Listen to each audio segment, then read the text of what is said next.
수요 공감 예배 나오신 모든 분들을 주님의 이름으로 사랑하고 축복합니다. 우리 옆에 계신 분과 인사하겠습니다. 참 잘 오셨습니다. 사랑합니다. 네, 한 번 더 인사해 볼까요? 하나님이 당신과 함께 하십니다. 인사하겠습니다. 하나님이 당신과 함께 하십니다. 하나님이 여러분과 함께 하시는 줄로 믿습니다.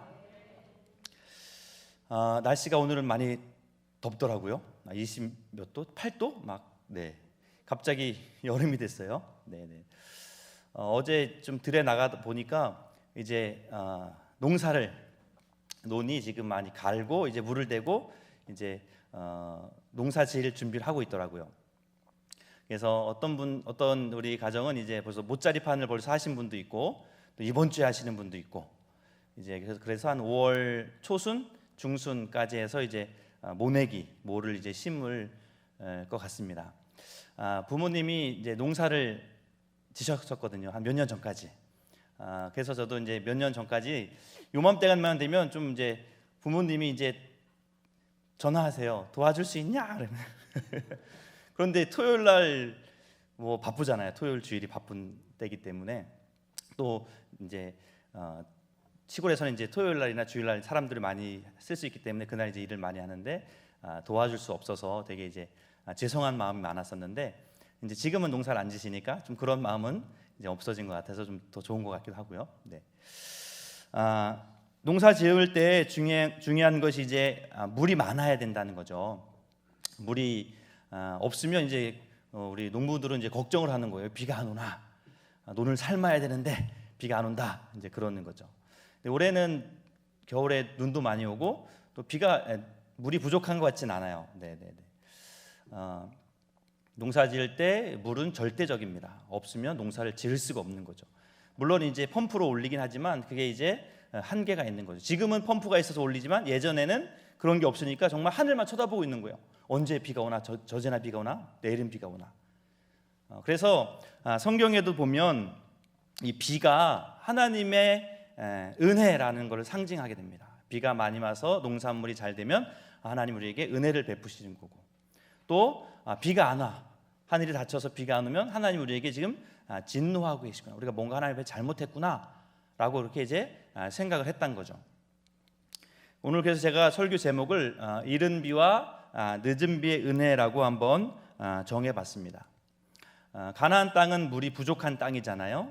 그래서 그 땅에 이제 비가 오는 것은 너무나 중요했다는 거죠. 농사 지을 때 비가 없으면 지을 수 없었기 때문에. 그래서 하나님께서 충분한 비를 내려주시면 하나님이 우리에게 은혜를 베풀어 주시는구나라고 그렇게 생각했다는 것이죠. 신명기 11장 13절부터 17절까지 말씀해 보면 이렇게 말씀합니다. 내가 오늘 너희에게 명하는 내 명령을 너희가 만일 청종하고 너희의 하나님 여호와를 사랑하여 마음을 다하고 뜻을 다하여 섬기면 여호와께서 너희의 땅에 이른 비 늦은 비를 적당한 때에 내리시리니 너희가 곡식과 포도주와 기름을 얻을 것이요 또 가축을 위하여 들에 풀이 나게 하시리니 내가 먹고 배부를 것이라. 하나님 말씀을 잘 청종하면 이른 비와 늦은 비를 잘 내려서 이제 농작물이 풍성하게 될 것이다. 하지만 16절부터 보면 너희는 스스로 삼가라 두렵건대 마음에 미혹하여 돌이켜 다른 신들을 섬기며 그것에게 절함으로 여호와께서 너희에게 진노하사 하늘을 닫아 비를 내리지 아니하여 땅이 소산을 내지 않게 하심으로 너희가 여호와께서 주신 아름다운 땅에서 속히 멸망할까 하노라. 아멘. 모세가 이제 신명기 바로 가나안 땅 들어가기 전에 당부하는 거예요. 너희가 가나안 땅 들어가서 저희 땅이 젖과 꿀이 흐르는 땅인데 너희가 하나님을 말씀을 잘 청종하고 지켜 행하면 하나님이 이른 비와 늦은 비를 적당히 내려서 풍성하게 할 것이지만 너희들이 혹시 그 길에서 돌이켜 이방 우상을 섬기게 된다면 하나님께서 하늘을 닫아서 비가 내리지 않을 것이다. 너희가 그 땅에서 속히 멸망할까 두렵다. 이 말씀을 하고 있는 것을 보게 됩니다. 이스라엘 땅은 비가 그만큼 중요했다는 거죠. 우리가 이스라엘이 비가 많이 안 내린다 생각하는데 얼마나 안 내리는지 한번 강수량을 한번 제가 보여드리겠습니다. 자, 우리나라 강수량은 얼마냐면 한 1,300ml, 1,300ml 됩니다. 사시사철 잘 내리죠. 여름에 많이 오지만 1,300이면은 평균 세계 평균은 한 880 정도 된다고 해요. 그러니까 세계 평균보다도 많이 내리는 축에 들어가는 나라입니다. 그에 반해서 이스라엘은 연간 강수량이 770ml, 평균에도 미치지 못하는 거예요. 저 그래프가 이제 이스라엘의 강수량인데 왼쪽부터 1월, 2월, 3월, 오른쪽이 11월, 12월이에요. 특징이 있죠. 가운데는 비가 안 와요. 몇 월 달일까요? 여름이에요. 4월부터 9월까지는 비가 안 옵니다. 저 때는 그냥 메마른 땅이에요. 농사를 지을 수가 없어요. 여름에 농사를 못 져요. 가뭄이 심하기 때문에. 그럼 언제부터 농사 짓냐? 저기 오른쪽에 보면 이제 10월부터 비가 조금씩 내리기 시작합니다. 10월, 11월. 저 때 내리는 비를 이른비라 그래요. 이른비. 가을에 내리는데 이른비라 그래요. 왜? 가뭄이 졌다가 이제 비가 오랜만에 내리기 때문에 너무 반가운 비예요. 이른비. 농사를 지을 수 있는 비. 그래서 10월, 11월에 이제 이른비가 내리면 이제 파종을 합니다. 밀이라든지 보리를 이제 땅을 일구고 보리를 심는 거죠. 그래서 이제 12월부터는 비가 많이 옵니다. 12월, 1월, 2월은 우기예요. 서쪽에서부터 지중해에 있는 구름이 오므로 해서 비가 많이 내립니다. 그래서 이제 농사가 축축 잘 자라는 거죠. 그러다가 이제 3월, 4월 되면 이제 늦은 비가 내립니다. 늦은 비. 늦은 비가 중요해요. 결실할 때. 딱 우리가 이제 변호사도 마찬가지지만 이제 가을철이 됐을 때 좀 어느 정도 또 비가 좀 와줘야 되거든요. 그때 이제 이삭이 패야 되고 그때 이제 어떤 알아서 이제 대풍이 되느냐 아니면 수확이 적느냐에 따라 달라지는데 저거를 늦은 비라 그럽니다. 늦은 비. 지금 우리로 말하면 봄비인데 늦은 비가 되는 거예요. 그래서 이제 늦은 비는 축복의 단비다. 왜냐하면 그 비를 통해서 농작물이 아주 많은 결실을 맺기 때문에 그렇게 늦은 비가 되는 겁니다. 우리가 생각할 때 이른 비가 봄에 내리는 비고 늦은 비가 가을에 내릴 것 같은데 반대로 생각하시면 돼요. 가을부터 비가 내려서 이른 비가 되고 봄에 이제 비가 마무리되기 때문에 늦은 비가 내린다. 그래서 성경에서는 이 이른 비, 파종할 수 있는 비, 이른 비와 결실 맺을 수 있는 이 늦은 비가 적당한 때에 내려져야 이제 농사가 되는 거죠. 그래서 그것을 이제 하나님의 은혜다. 적당한 비를 내려주시는 그것이 하나님의 은혜라고 생각한다는 거죠. 오늘 읽은 요엘 2장 23절에도 이렇게 말씀합니다. 시온의 자녀들아 너희는 너희 하나님 여호와로 말미암아 기뻐하며 즐거워할지어다. 그가 너희를 위하여 비를 내리시되 이른 비를 너희에게 적당하게 주시리니 이른 비와 늦은 비가 예전과 같을 것이라. 자, 비가 오는데 중요한 것은 적당하게 오는 게 중요하다는 거예요. 너무 많이 와도 오히려 안 좋은 거죠. 적당하게 이제 파종할 만큼 비가 오고 또 수확할 만큼 비가 와주는 것이 중요한데 하나님께서 그렇게 이제 비를 내려주시겠다라고 말씀하고 있습니다. 그런데 이스라엘의 역사를 보면 하나님 앞에 순종할 때보다는 좀 불순종하고 이방신, 우상을 섬길 때가 많이 있었잖아요. 그럴 때마다 어김없이 나타나는 게 뭐냐면 비가 안 오는 거예요. 자, 예레미야 3장 2절 3절 말씀에 보면 내 눈을 들어 헐벗은 산을 보라. 내가 행음하지 아니한 곳이 어디 있느냐. 내가 길가에 앉아 사람들을 기다리는 것이 광야에 있는 아라바 사람 같아서 음란과 행악으로 이 땅을 더럽혔도다. 그러므로 단비가 그쳤고 늦은 비가 없어졌느니라. 그럴지라도 내가 창녀의 낯을 가졌으므로 수치를 알지 못하느니라. 자, 예레미야가 얘기하는 거예요. 너희가 지금 하나님 앞에 범죄했다는 거예요. 행음했다는 거예요. 음란하고 행악하고 하나님이 가증히 여기는 우상을 섬기고 음란했다는 거죠. 그래서 비가 오지 않는다. 단비가 내지 않는다. 늦은 비가 내리지 않아서 수확을 할 수 없는 그런 상황이 됐다는 거죠. 그래서 이제 이스라엘이 어떻게 보면 남유다와 이스라엘이 망하게 되는 것을 우리는 보게 됩니다. 자, 오늘 읽은 이 요엘 말씀, 요엘서는 우리가 뭐 많이 읽진 않지만 오늘 우리가 요엘 말씀을 읽었는데요. 요엘 선지자는 이제 12 선지자 중에서 한 명입니다. 언제 활동했냐면 BC 800년경 남유다에서 활동했습니다.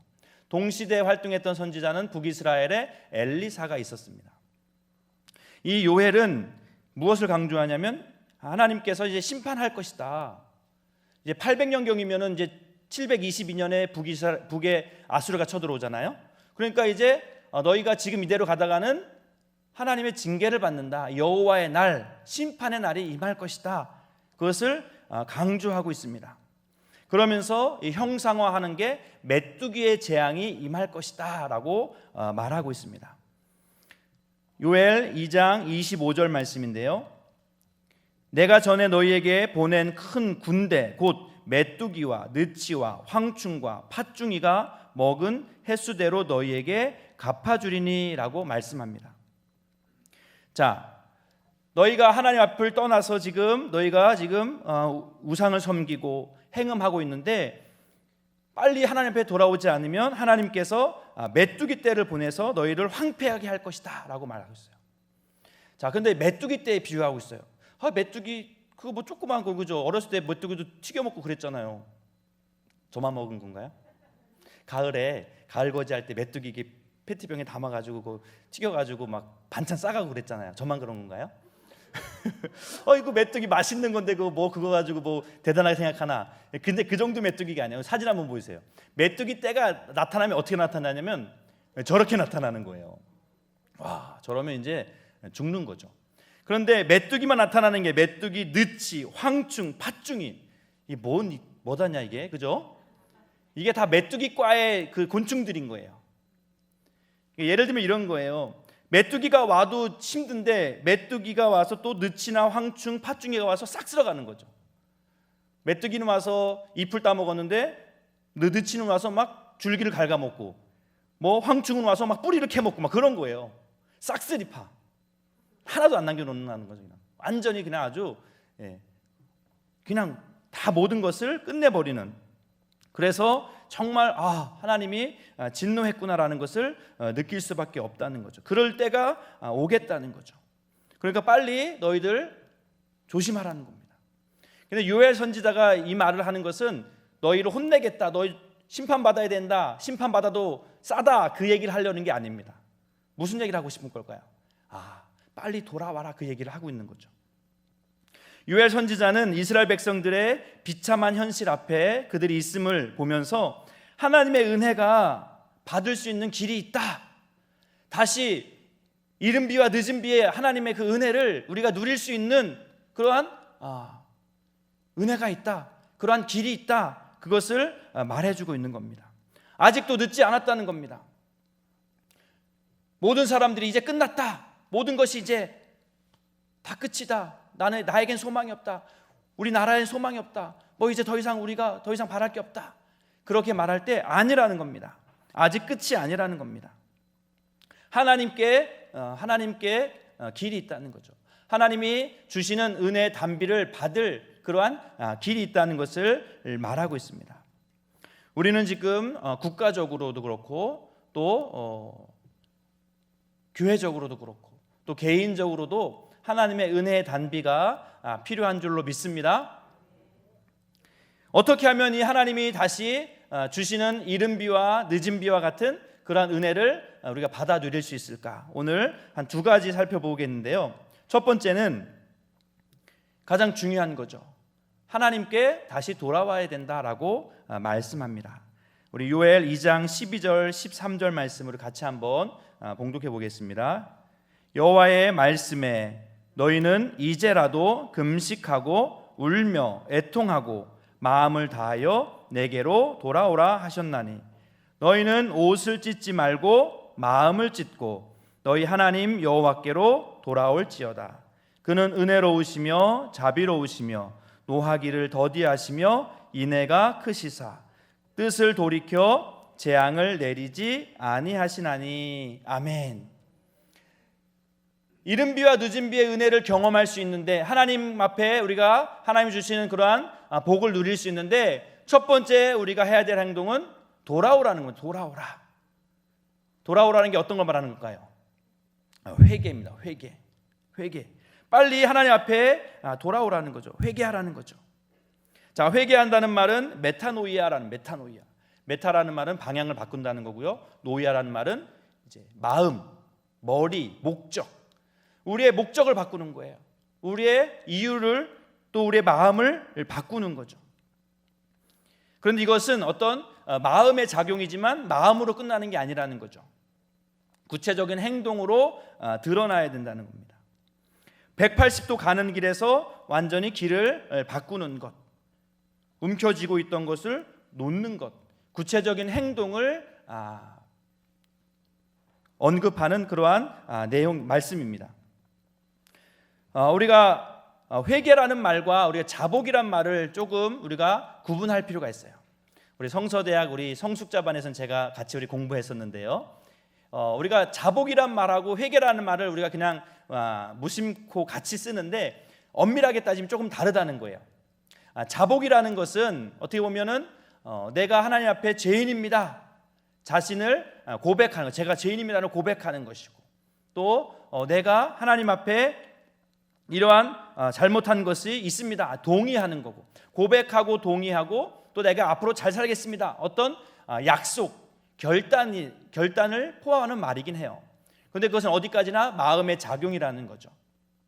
그런데 회개는 거기서 이제 행동으로 완전히 나타나야 온전한 회개가 되는 줄로 믿습니다. 회개가 너무나 중요하다는 거죠. 왜 회개가 중요할까? 한 세 가지로 생각해 볼 수 있는데, 첫 번째는 회개가 천국에 들어갈 수 있는 전제 조건이 된다는 거예요. 자, 마태복음 4장 17절 말씀에 보면 예수님께서 첫 번째로 외쳤던 말씀이 이 말씀이죠. 이때부터 예수께서 비로소 전파하여 가라사대 회개하라, 천국이 가까이 왔느니라. 자, 천국이 가까웠다, 회개하라. 그게 무슨 말이에요? 회개하지 않으면 천국 너희 들어갈 수 없다는 거죠. 저와 여러분들은 천국에 들어가야 될 줄로 믿습니다. 자, 천국에 들어가려면 회개를 해야 되는 거예요. 회개가 있어야 천국에 들어갈 수 있다는 거죠. 그래서 우리는 회개를 해야 된다는 겁니다. 만약에 회개하지 않는 자는 어떻게 될까? 누가복음 13장 3절 말씀입니다. 너희에게 이르노니 아니라 너희도 만일 회개하지 아니하면 다 이와 같이 망하리라.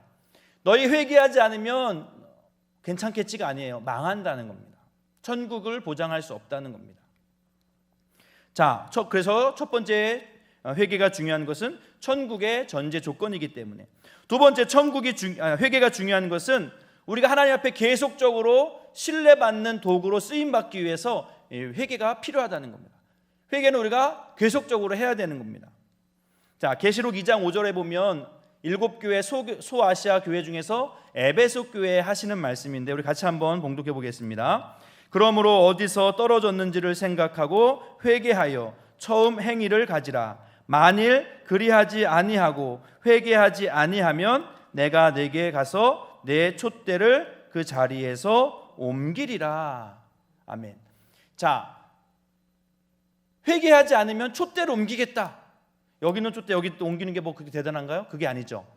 촛대를 옮긴다는 얘기는 하나님의 손에 붙들려서 쓰임받는 그런 존재에서 그렇지 못한 존재가 된다. 버림받는다는 거예요. 사울왕 같이 하나님 앞에 붙들려 쓰임받을 때가 있었지만 하나님을 떠나니까 하나님의 손을 떠났죠. 버림받았잖아요. 우리가 하나님 앞에 계속적으로 쓰임받기 위해서는 계속적인 회개가 해야 된다는 거죠. 왜? 우리는 여전히 죄 가운데 빠질 때가 많기 때문에. 그래서 우리는 회개는 늘 해야 되는 겁니다. 성령께서 깨닫게 해주실 때마다 우리는 늘 회개해야 돼요. 참 신기하죠. 어떤 권사님은 늘 기도하시는 분인데 늘 눈물 흘리며 기도하세요. 저분은 뭘 이렇게 회개할 게 많을까? 저 사람은 내가 봐도 진짜 회개할 게 많은 사람인데 룰루랄라예요. 뭐가 잘못된 거지? 왜 그런 거죠? 참 신기한 거예요. 자, 제가 이런 비유를 들어볼게요. 저렇게 흰 와이셔츠 입었는데 여기다가 김치 국물이 여기 탁 튀면은 이게 전 되게 신경 쓰일 것 같아요. 그죠? 요만큼은 돼. 아무도 몰라. 나는 알아겠는데 이거를 막 지우려고 또 안 보이려고 막 가릴 거예요. 그런데 예비군복을 입고 있는 사람이 김치 국물이 튀었으면 뭐야 이거 하면서 그냥 뭐가 묻어도 그냥 뭐 상관없는 거죠. 자, 그런 것 같아요. 우리가 영적으로 민감할수록 작은 죄에도 작은 그런 하나님의 어떤 그런 찔림 앞에서도 가만히 있을 수가 없는 거죠. 내가 마음으로만 미워했는데도 너무 참을 수가 없는 거예요. 어떤 사람은 치고받고 때려도 회개를 안 하는데 나는 마음으로만 미워했는데 너무 마음이 아픈 거예요. 내가 이런 마음을 가진 그분을 내가 미워했었네? 그 마음을 견딜 수가 없는 거죠. 왜? 하나님이 그 마음을 자꾸 깨닫게 해주시니까. 회개는 계속 필요한 겁니다. 나는 어제 회개했으니까, 작년에 회개했으니까 나 이제 회개 안 해. 그건 아니에요. 늘 성령께서 주시는 마음으로 회개해야 될 줄로 믿습니다. 자, 세 번째, 왜 우리가 회개해야 되느냐? 성령님이 그래야만 우리와 동행하시기 때문이라는 거죠. 요엘 2장 28절 말씀인데요. 그 후에 내가 내 영을 만민에게 부어주리니 너희 자녀들이 장래를 말할 것이며 너희 늙은이는 꿈을 꾸며 너희 젊은이는 이상을 볼 것이며. 너희가 회개하고 돌아와야지 내 영이 너희 가운데 부어질 것이다 라고 말씀하고 있는 거예요. 성령은 거룩한 영이잖아요. 더러운 것과 같이 있을 수 없는 것. 빛인데 어떻게 어둠과 같이 있을 수 있겠어요? 우리가 온전히 회개할 때 우리의 가운데 하나님의 영이, 성령이 충만하게 활동하시고 우리 가운데도 활발하게 일하시게 되는 줄로 믿습니다.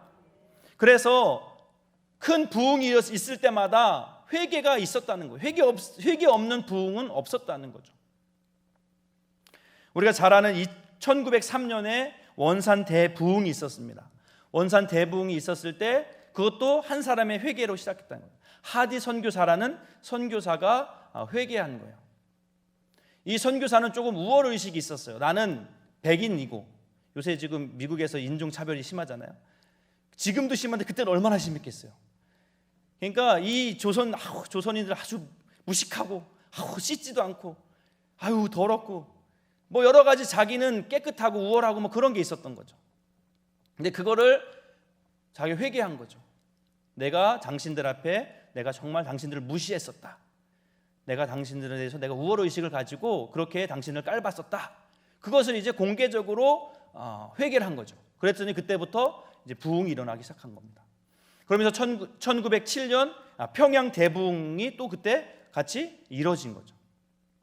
자, 평양 대부흥도 그냥 이루어진 것이 아니라 한 사람의 회개로 이루어졌다는 거죠. 지난주에 우리 김푸준 전사님이 한번 얘기했었는데 길선주 장로님, 나중에 목사님이 된 분인데 이분의 회개가 있었다는 거예요. 자, 이분은 1869년에 출생하신 분이에요. 그런데 1901년에 장로가 되었어요. 몇 살 때였죠? 32살. 32살에 장로가 되신 거예요.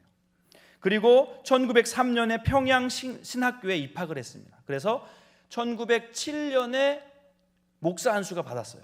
자, 그런데 평양 대부흥이 1907년에 일어났잖아요. 1907년 1월에 일어났거든요. 그러니까 이분이 목사를 안수받은 것은 9월이에요. 9월. 그러니까 목사 안수 받기 직전 바로 9월에 안수 받는데 1월 달에 부흥회가 있었던 거예요. 평양 장대현 교회에서 부흥회가 있었는데 부흥회가 너무 냉랭한 거예요. 부흥회가 아닌 거예요. 그러니까 너무 이상한 거죠. 그런데 이 길선주 장로님, 아주 안수받기 전에 장로님이 기도하는데 하나님이 성령이 자꾸 찌르는 거예요. 뭘 찔러요? 내가 지은 죄가 생각나게 해주시는 거죠. 어떤 죄였냐면 친구가 죽으면서 이 길선주 장로한테 부탁을 한 거예요. 아내가 조금 셈에 약하니까 이 돈을 좀 가지고 있다가 우리 자녀들에게 좀 전해달라고 미화로 2,000불을 맡겼대요. 그런데 그걸 가지고 있다가 급하게 돈이 쓸 일이 생겨서 100불을 쓴 거예요. 지금의 100불이면 얼마 안 되지만 그때는 1907년이면 엄청 큰 돈이겠죠. 그거 쓴 거예요. 그리고 100불만 그 미망인과 자녀들에게 준 거죠. 그래도 이제 어떻게 돈이 없으니까 그것을 이제 그냥 못 갖고 있었는데 그것을 성령께서 자꾸 지적을 하는 거죠. 그러니까 그것 때문에 본인도 은혜를 받지 못하고 전체적으로 교회가 너무 냉랭한 거예요. 그래서 마지막 저녁에 이제 길선주 장로님이 제가 할 말 있습니다 하고 앞으로 나가는 거죠. 그러면서 이제 말을 하는 거예요. 사실은 제가 아간과 같은 자입니다. 아간, 범죄한. 그래서 이스라엘이 이제 하나님 앞에 징계를 받잖아요. 제가 친구의 돈을 띄어먹었습니다. 잘못했습니다. 그것을 공개적으로 회개를 한 거죠. 그랬더니 이제 많은 사람들이 그때까지만 해도 되게 존경받았던 분이고 9월 달에 안수받는 목사님이 될 뿐인데 막 어떻게 저럴 수 있냐 라는 사람들도 있었지만, 한편으로는 장로님, 저런 분, 장로님 같은 분이 저런 죄가 있는데 나는 말할 것도 없지, 나는 더 큰 죄가 있다면서 그때부터 이제 막 회개 릴레이가 일어난 거예요. 저도 죄가 있습니다. 제가 다른 사람을 만났습니다. 만나면 막 그러면서 이제 막 회개를 하는 거죠. 그러면서 이제 평양 대부흥이 시작되었다는 거죠. 한 사람의 회개로부터 부흥의 불길이 일어났다는 겁니다. 우리가 하나님 앞에 다시 은혜를 누리려면 우리가 깨끗해져야 된다. 하나님 앞에 다시 돌아와야 된다는 겁니다. 우리의 모든, 내가 생각할 때 작은 죄까지라도 다 하나님 앞에 고하고 회개할 때에 하나님께서 우리를 깨끗게 해주시고 또 우리에게 이른 비와 늦은 비의 은혜를 허락해 주실 줄로 믿습니다. 바라기는 성령의 음성에 민감하게 반응할 수 있기를 주님의 이름으로 축원드립니다. 두 번째, 우리가 이른 비와 늦은 비의 은혜를 경험하기 위해서 우리가 필요한 것은 하나님께서 행하실 일을 잠잠히 바라보는 거예요. 하나님이 하시는 겁니다. 내가 하는 게 아니에요. 요엘 2장 18절부터 20절 말씀을 같이 한번 봉독합니다. 그때 여호와께서 자기의 땅을 극진히 사랑하시어 그의 백성을 불쌍히 여기실 것이라. 여호와께서 그들에게 응답하여 이르시기를 내가 너희에게 곡식과 새 포도주와 기름을 주리니 너희가 이로 말미암아 흡족하리라. 내가 다시는 너희가 나라들 가운데서 욕을 당하지 않게 할 것이며 내가 북쪽 군대를 너희에게서 멀리 떠나게 하여 메마르고 적막한 땅으로 쫓아내리니 그 앞에 부대는 동해로 그 뒤에 부대는 서해로 돌아갈 것이라. 상한 냄새가 일어나고 악취가 오르리니 이는 큰 일을 행하였음이니라 하시니라. 아멘. 자, 그때에 하나님 앞에 다시 돌아오면, 회개하고 하나님 앞에 돌아오면 하나님께서 너희들을 불쌍히 여겨주실 것이다. 걱정하지 마라. 다시 하나님께서 너희에게 곡식과 새 포도주와 기름을 허락해 주실 것이다. 너희가 나라들 가운데 다시 욕을 당하지 않을 것이다. 그들을 다 쫓아낼 것이고 너희에게 내가 하나님께서 큰 일을 행하실 것이다 라고 말씀합니다. 21절에도 보면 땅이여 두려워 말고 기뻐하며 즐거워하라. 여호와께서 큰 일을 행하셨다. 땅 보고 기뻐하라는 거예요. 두려워하지 말라는 겁니다. 22절에 들짐승들아 너희도 두려워하지 말라는 거예요. 짐승들도 두려워할 필요 없다는 겁니다. 23절에 시온의 자녀들아 너희 인간들도 두려워하지 말라는 겁니다. 하나님 때문에 기뻐하고 즐거워하라는 거죠. 우리가 세상을 보고 환경을 보면 이제 죽었다, 끝났다, 우리에겐 소망이 없다, 큰일이다, 절망이다 라고 말하지만 하나님을 바라볼 때 하나님은 아니야, 끝이 아니야, 절망하지 마, 겁내지 마, 두려워하지 마. 오히려 힘을 내라고, 용기를 내라고, 기뻐하라고, 즐거워하라고 그렇게 말씀하고 있다는 것이죠. 하나님과 우리의 관계, 아버지와 아들과의 관계만 온전히 회복되면 게임 끝났다는 겁니다. 왜? 아버지는 자녀를 책임지기 때문입니다. 우리 너무나 잘 아는 말씀이죠. 마태복음 7장 9절부터 11절 말씀. 너희 중에 누가 아들이 떡을 달라는데 돌을 주며 생선을 달라는데 뱀을 줄 사람이 있겠느냐? 너희가 악한 자라도 좋은 것으로 자식에게 줄 알거든 하물며 하늘에 계신 너희 아버지께서 구하는 자에게 좋은 것으로 주시지 않겠느냐? 좋은 것을 주시겠다는 거, 안 주겠다는 거예요? 당연히 주신다는 거죠. 하나님과 우리의 관계만 온전하게 회복된다면 걱정하지 말라는 거예요. 하나님이 때를 따라서 알아서 이른 비와 늦은 비 걱정하지 말라는 거. 요즘 비가 와야 좀 모내게 하는데 걱정하지 말라는 거. 하나님이 때를 따라서 은혜를 베풀어 주시겠다는 겁니다. 우리는 때때로 신앙적인 어떤 조급증이 있어요. 조급증. 미리 앞서서 근심하는 것 같아요. 우리가 앞서서 근심할 필요 없다는 거죠. 이스라엘 백성들이 앞서서 근심했잖아요. 출애굽한 1세대 60만 명, 장전만 60만 명이었는데 그들 중에서 가나안 땅에 들어간 사람이 두 사람밖에 없었잖아요. 60만 중에서, 장정만 60명 중에서 2명만 누구였죠? 여호수아와 갈렙만 들어갔어요. 왜요? 그들은 너무나 하나님 앞에 조급증을 가지고 신앙적 조급증을 가지고 있었어요. 하나님이 물을 주면 이제 먹을 게 없어서 걱정하고, 하나님이 물을 또 먹을 걸 주면 또 물이 없어 걱정하고, 막 늘 걱정하는, 앞서서 땡겨서 걱정하는 거예요. 근데 우리도 살다 보면 그렇게 땡겨서 걱정하시는 분 있어요. 내일 걱정이 되는데 내일 것도 미리 땡겨서 미리 걱정하시고, 1년 뒤 거 걱정하고, 우리 애들 대학교 갈 때 대학 학자금 내가 될 수 있을까? 한 5년 전 10년 전 거 미리 땡겨서 걱정해요. 자, 근데 이 신앙적 이 조급증은 사실은 불신앙입니다. 신앙이 아니에요. 왜? 하나님께서 쉴 만한 물가, 푸른 초장으로 인도할 것을 우리가 믿지 않기 때문에 그런 걱정을 하는 거거든요. 때 되면 하나님이 먹이시고 입히실 텐데 미리 걱정하는 거예요. 자녀들이 아침에 일어나서 이러는 거예요. 엄마, 오늘 우리 밥 먹을 거 있어? 쌀독에 쌀 떨어지지 않았어? 얘가 기특하죠. 그래, 걱정하지 마. 뭐 아빠 엄마 열심히 일하는데 네가 왜 그런 걱정을 해? 알았어요. 학교 갔다 올게. 갔다 오더니 다음 날 또 엄마, 나 옷 사줄 수 있어? 옷이 좀 작은데 사줄 수 있어? 사줄 수 있지. 왜 걱정이야? 걱정하지 마. 그래? 알았어.